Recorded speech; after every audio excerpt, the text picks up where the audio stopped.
As the pressure to the postseason builds, Syracuse men's lacrosse has faced the challenge with no sweat. A win against a top 20 Colgate team saw two Orangemen rewrite their name in the SU history books. But the next step in adding another trophy to the shelves is a clash with UVA down in Charlottesville. It's the 43rd meeting between one of the biggest rivalries in all of college lacrosse. Both teams come in with a win streak, both teams come in to silence the doubters. It's a battle of the blue and the orange, and we're here to break it all down. It's Syracuse, it's Virginia, and it's live Cuse Countdown, so let's ride.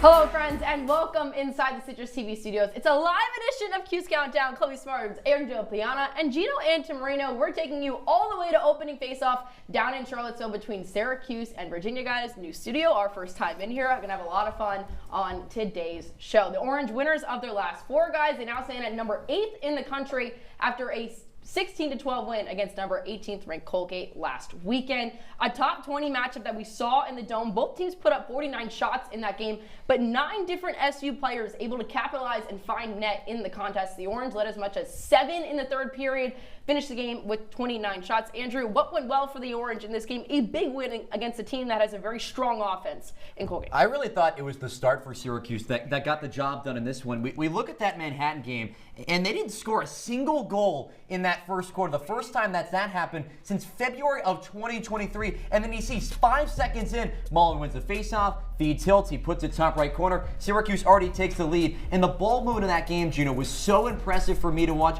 Something that Lars Tiffany said he's going to have a really tough time adjusting to today. Because, again, remember, the ball moves a lot faster than the player, and that's what we saw against Colgate for Syracuse. Absolutely. The one thing that I'm a little concerned with, Andrew, though, is a little bit of the slow production in that second half. They were up 8-2 at halftime, but then in the second half, Syracuse got outscored 10-8. So Colgate made it a little bit interesting, as you can see by the final score. Only lost by 4 after Syracuse was up big time.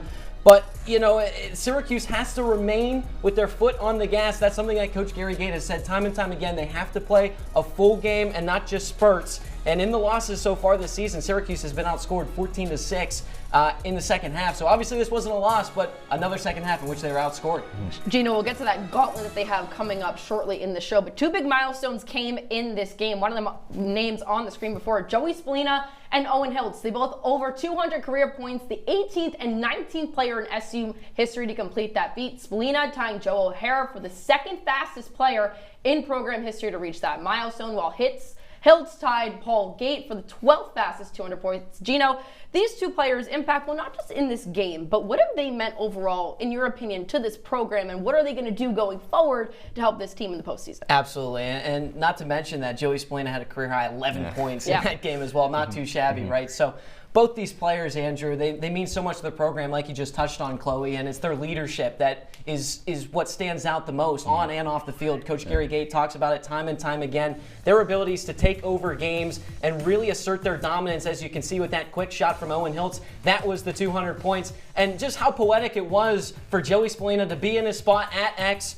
look upfield, and he hits his #1 target, and Owen Hiltz, who just launches it into the back of the net. Owen Hiltz averaging about over 2 goals a game. Joey Spallina averaging just under 4 assists per game, as you can see those numbers right there. So they're both doing a great job so far for the Syracuse offense, and it's paying dividends. And the best thing that Spallina added on top of that was after the game, he said doing that 200 mark with Hiltz on the same play, that made it more even special. Yes, this team would have loved to won 4 national championships. That's what Spallina said during his time here. But to still get to 200 points and do so in the 2nd fastest time in program history, still very impressive stuff. And the thing that was impressive for Spallina was, as you said, Colgate just let him operate from X. He did whatever he wanted in that game from that spot. Seemed like that was the game plan going into it, and he took full advantage, and it didn't work out at all, my friend. Are you going to say it? 200 square. There you go. And ironically enough, you know, Spallina came in freshman year, a lot of expectation. Of his first game, I remember against Vermont, he struggled a lot. And when he came out post game and said, "I don't care about Instagram user 145 or what they have to say," he also mentioned in the post game Jimmy McCool, the junior goaltender, recorded a career high 18 saves on 49 shots. Ironically enough, McCool is the first Syracuse player to stop 15-plus shots in a game since Will Mark against Virginia last season. After getting benched versus Harvard, Andrew, McCool has been lights out. Yeah, he's been McCool, calm and collected. I'm sorry, I just had to. The way Jimmy McCool has responded since that Harvard game has been so impressive.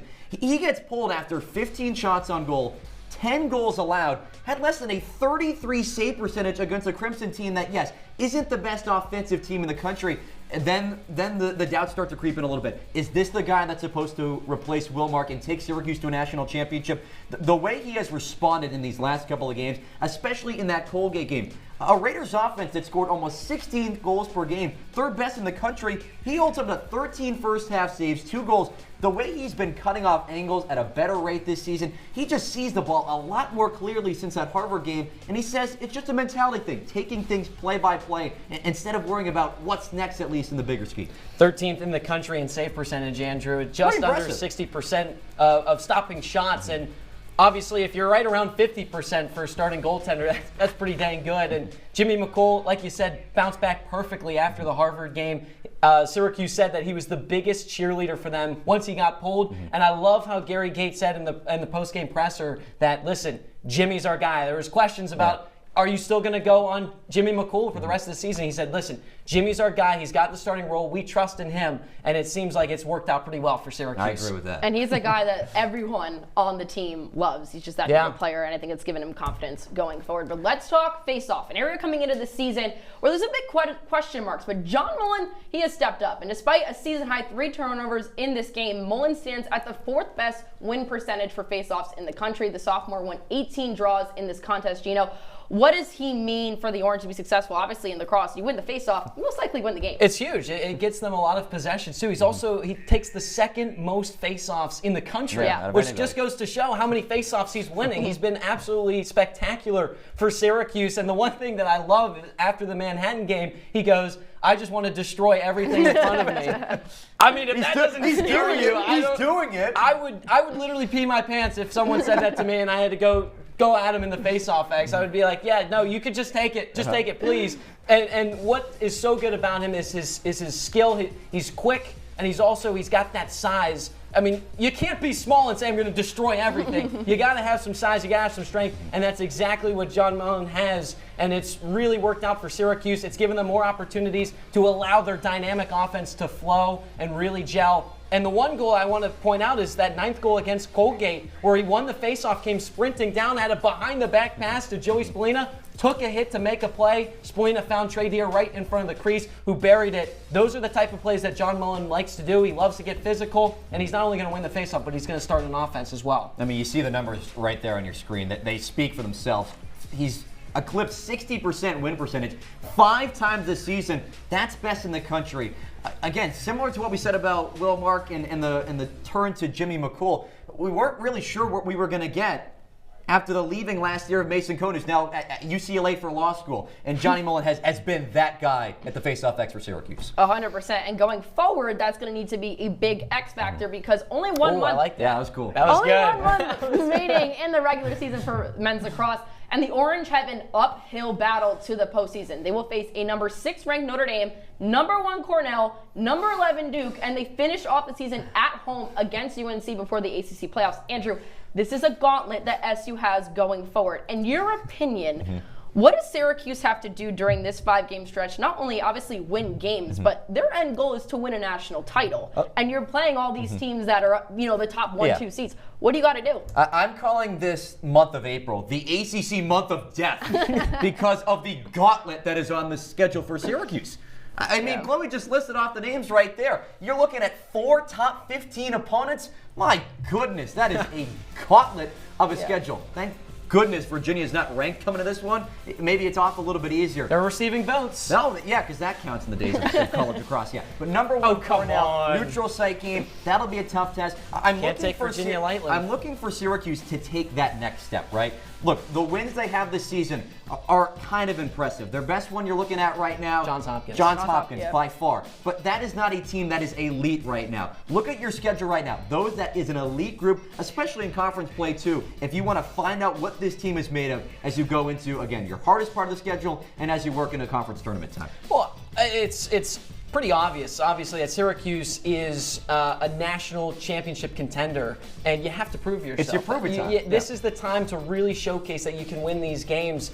Talk is cheap. You have to show it on the field, and this is a great gauntlet of the schedule for them to really showcase that. Not to mention, the opponents combined for the rest of the season, 13 total to Wharton watch list players that Syracuse has to go up against between all the teams that they have left on the schedule. So it's going to be fun to watch. I think Syracuse can absolutely compete. It's just a matter of performing and executing. Yeah, a big factor in this. 3 of those games are at home, which for Syracuse obviously is the advantage. Right. They played a weaker non-conference to start off the year. I remember everyone on Twitter was like, oh, well, Syracuse hasn't played anyone. This is the time to show up and show out, and this is a program and prove Instagram user 145 that they can do it. Well, coming up on Live Cuse Countdown, we head down to Charlottesville. We check in with our men's lacrosse beat reporter, Dan Shalam, to break down today's matchup. That and more when we return. Looking for these? You drive Buzzed. It could be one very expensive ride. First, you gotta make bail. Then pay me to get your car back. Your insurance premiums will go through the roof. And my legal fees just keep adding up. All told, it could end up costing you $10,000.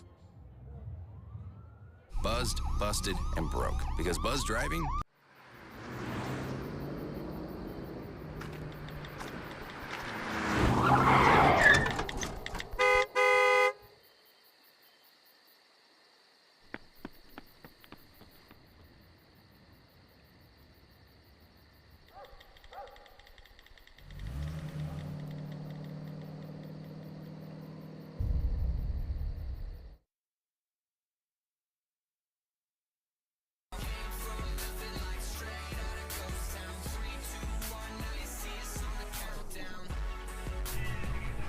Welcome back to Cuse Countdown. That's Angela Piana. That's Gino Antimarino. I'm Chloe Smarz, getting you ready for Syracuse and Virginia down in Charlottesville very, very shortly. And who better to break it down than our very own Dan Shalam, Dr. who is Dan down Shalam. right There now in Charlottesville. Look there how good he Dan, looks. in front of all the crowd. You look great. I hope your trip down to Charlottesville was fabulous. But a question for you, Dan. You've been with this team all season long, and we talked before the break about the gauntlet that they have coming up in these last 5 games. In your opinion, to win a national championship, to even contend, what has to happen? How many wins do they have to get in these next 5 games? I think for Syracuse, you got to win 2 out of the last 5 here, Chloe, if you want to be confidently into the postseason. Now, I think those 2 games does get you in 3 you're comfortably in, but for me, it's got to start here against Virginia today. Technical gift. Technical gift. All good there. Don't worry. But like Dan said, with I that got hit by a ball in the warm-up. Too much John Summit playing in the background. By the way. They got too happy. They're down UVA. What song was that? Where You Are by John Summit. I don't know that song. Let's talk number of wins. That was obviously the question for Dan, but he said they're 2 or 3 wins out of that 5 games. Like, what do you guys think in that? How many do they have to win?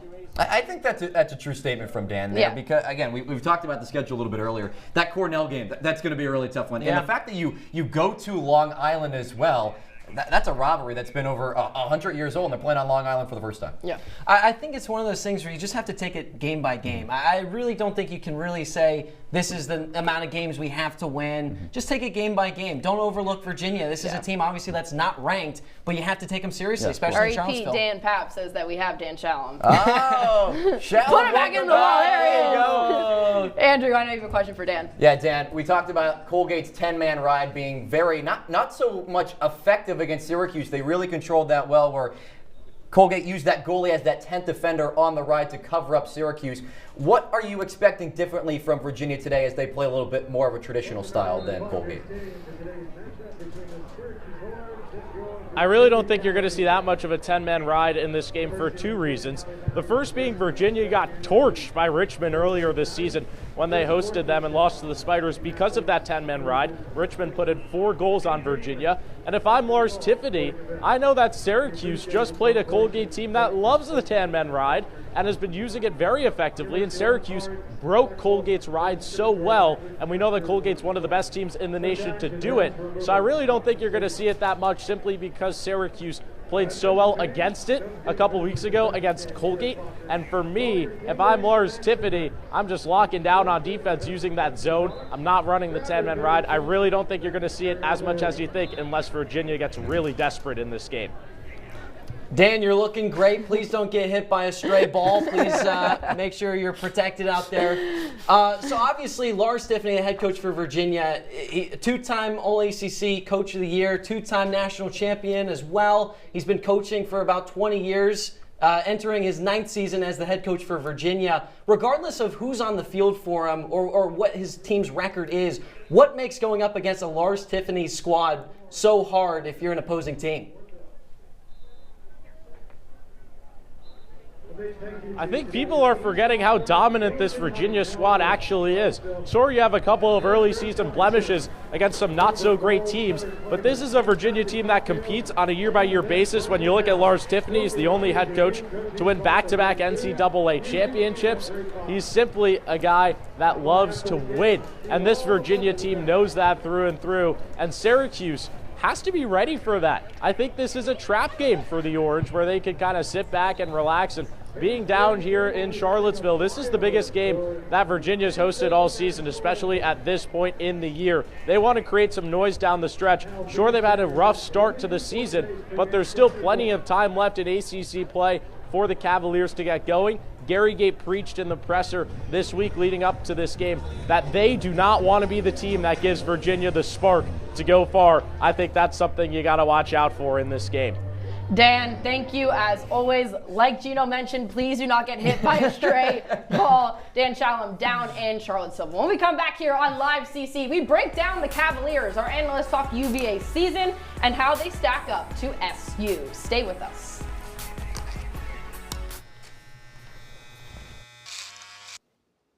You've messed up your son's haircut. Mom? Do you A, try to fix it? Like it never happened. B, work with what you got? Or C, show solidarity? Thank you, baby. As a parent, there are no perfect answers. But you don't have to be perfect to be a perfect parent. Thousands of teens in foster care will love you just as. Last week, Brandon met a girl on a dating app. One day after work, he finally found the courage to ask her out. No answer. He started to panic. Was he being too pushy? Maybe it was too... Hey, sorry I didn't respond. I was driving. I would love to go on a date. How does tonight sound? Brandon tried to play it cool, but inside he knew. A girl so smart, so responsible. She must be a keeper.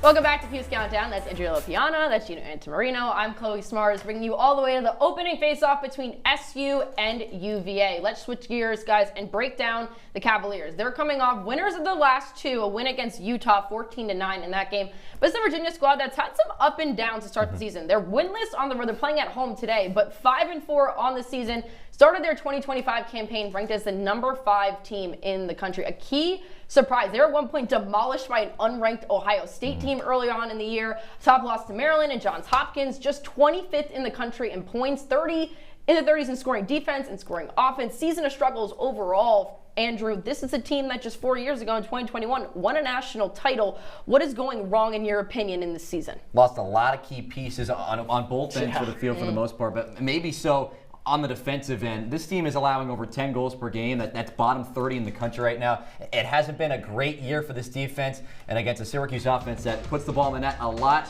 it might be a long day for the Cavs.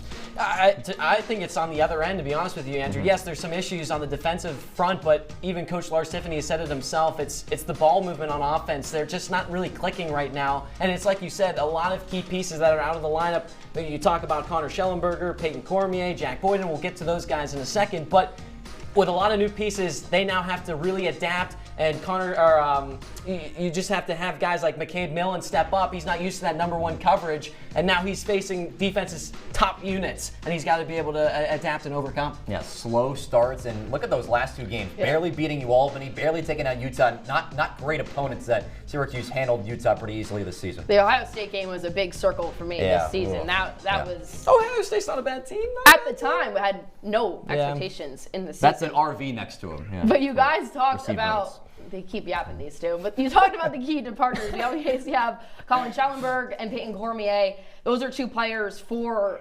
Virginia. Connor Schellenberg, the only 4-time All-American for UVA. Peyton Cormier, UVA's NCAA career goals record holder. These are 2 people, Gino, that obviously they bring leadership, but they bring so much experience. You lose them, you need a lot of people to step up. How big of a loss? I mean, to put it simply, is it for UVA to not have him on the field? It's huge. I mean, Connor Schellenberger, in the words of Paul Carcaterra, who used to play for Syracuse Lacrosse, he's a big-time analyst for ESPN, he said that, in his opinion, Connor Schellenberger is the best Virginia men's lacrosse player ever. Yeah. And it just goes to show, like you talked about, Chloe, all those accolades that he has. You can see the numbers right there. The goal that stands out to me is the goal he scored in the quarterfinals against Johns Hopkins a year ago, where he had double overtime. Just pretty much put the team on his back, ran down the far alley, pivoted at goal line extended, came up and had a fade around, or what's it called? Around the horn? Yeah, no. Behind the back? Yeah, no, a fade away. Jeez, I thought you knew a little bit more ball than that. Come on. Fadeaway shot to win the game, and that was huge for Virginia. He's a hometown guy. And so it's a huge loss for him. Yeah, I'm looking at his running mate in Peyton Cormier, who you just saw on the screen there. 224 career goals. That's the all-time leader in NCAA history. Those 2 not being at the forefront of this offense anymore has really killed this offense of really any chance to find the spark they just did 2 years ago, or 3 years ago, I should say. 3 out of their top 5 scorers from last season are now gone. But on the opposite note, UVA has seen some sparks in their underclassmen. True at Sunderland, we have Ryan Colsey, especially McCade Millen. He was a preseason second-team All-American.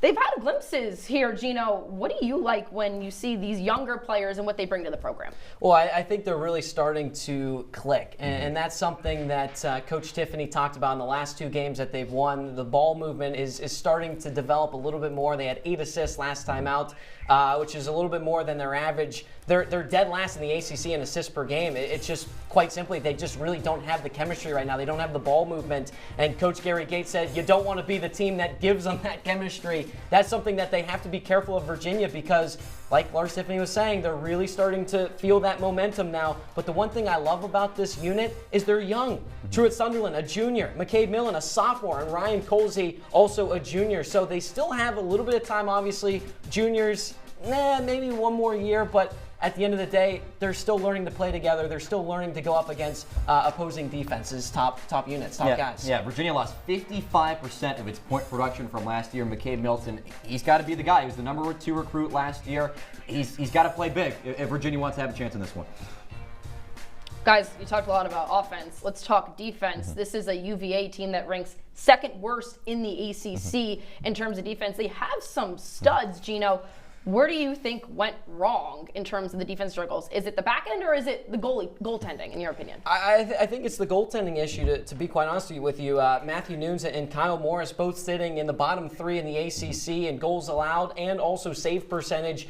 Obviously, Coach Gary Gates says that, he wants Jimmy McCool stopping about 50% of the shots he's faced, and that's right around where Matthew Nunes is sitting. But unfortunately, he doesn't really have the defensive unit in front of him like Syracuse does, or the offensive unit to counteract maybe a couple of goals that go by that you wish to have back. Syracuse is going to get it back on the offensive end, but obviously Virginia doesn't have that luxury, so the goaltenders really have to step up and assert their dominance in the crease. Yeah, this goalie situation of Nunes and Morris, I would equivalent to Will Ferrell's Elf when he's in that turnstile in New York City. That's what it basically looks like right now, where they can't seem to find any sense of direction where we're going. You remind me of Buddy the Elf. Are you serious? Yeah. That's the meanest thing you ever said to me.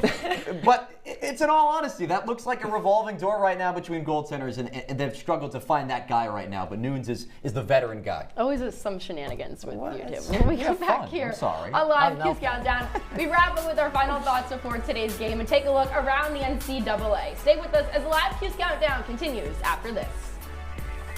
Every time I hear the alarm bell go off in school, I think it's an air raid. A lot of houses in our neighborhood have been destroyed. I like to close my ears and sing songs whenever the bombs come close. I'm worried our new neighbors won't like us. But I know it's all gonna be worth it. I just want my family to be safe. But these are not my words. These are not my words. These are not my words.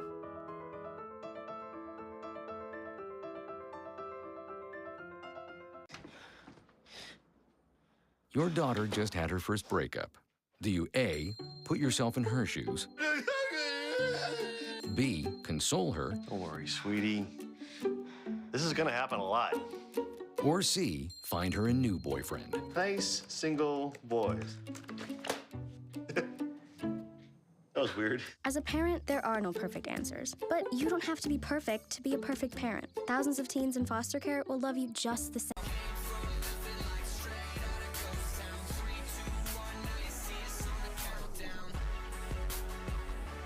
Closing out here on Live Cuse Countdown with Della, Piana, Gino, and Antimarino. I'm Chloe Smarz, and before we get into today's picks for today's matchup, let's take a look around the standings around the NCAA. Top 20 for men's lacrosse. We got a mix of all conferences, obviously headlined by the Ivy League. Cornell stands at number 1, followed by Maryland and Ohio State. And then you have Princeton and UNC to round out the top 5. 5 ACC teams within the top 20. Andrew, when you look at these standings, what sticks out to you? Well, I see Cornell at number 1. Where did Maryland go? They used to be the number 1. They're back at number 2. Penn State was top 5. Oh, they're outside of that. Army was at 3. They're at 9. What's going on? You know what? The Chaos. The thing about lacrosse. It's March.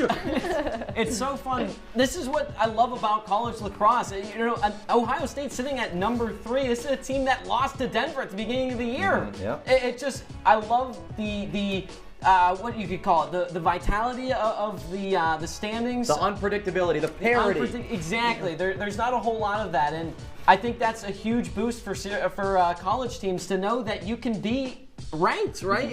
Even though you might have a couple of games, you can still bounce back.